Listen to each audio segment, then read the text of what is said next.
திருமணத்துக்கு வரம் பார்க்குறவங்க இந்த மாதிரி சோம்பேறி ஜாதகம் ஏதாவது இருந்தால் பார்க்காம இருக்கிறது நல்லது. இவர் சோம்பேறித்தனத்தில் நம்பர் 1 இவர். அதே மாதிரி மறதியும் ஜாஸ்தி. பார்த்திங்கன்னா கடக லக்னம். இதில் பாருங்கள், சுக்கிரன், சூரியன், சனி 3 கிரகம் வந்து நீசமாயிடுச்சு. லக்னாதிபதி சந்திரன் வந்து சூரியன் வீட்டில் சூரியனுடைய நட்சத்திரத்தில் இருக்கார். ஸோ அதனால் சூரியன் நீச்சம். இவர் எப்போ பாரு மறதி, எந்த வேலையும் செய்ய மாட்டார், அவ்வளோ சோம்பேறி. இந்த மாதிரி சோம்பேறித்தனமான ஏதாவது ஒரு ஜாதகம் கிடச்சுன்னா அந்த ஜாதகரை திருமணம் செய்யாமல் இருக்கிறது ரொம்ப நல்லது. அவருடைய நவாம்சம் கட்டணமும் இங்கே இருக்கு பாருங்கள்.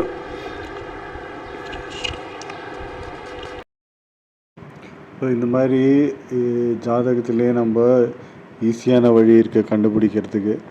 ஸோ இந்த மாதிரி ஜாதகம் பார்க்கும்போது நீங்கள் லக்னாதிபதி, லக்னம் இதெல்லாம் பார்த்து எவ்வளோ கிரக நீசமாக இருக்குது இதெல்லாம் வச்சு நீங்கள் எளிமையாக கண்டுபிடிச்சிடலாம். நீங்களே வந்து இந்த ஜாதகர் சோம்பேறியா, மறதி ஜாஸ்தியான்றதெல்லாம் எளிமையாக கண்டுபிடிச்சிடலாம். திருமணத்துக்கு முன்னாடியே இந்த மாதிரி கண்டுபிடிக்கும்போது திருமண வாழ்க்கையில் நிம்மதி கிடைக்கும் உங்களுக்கு.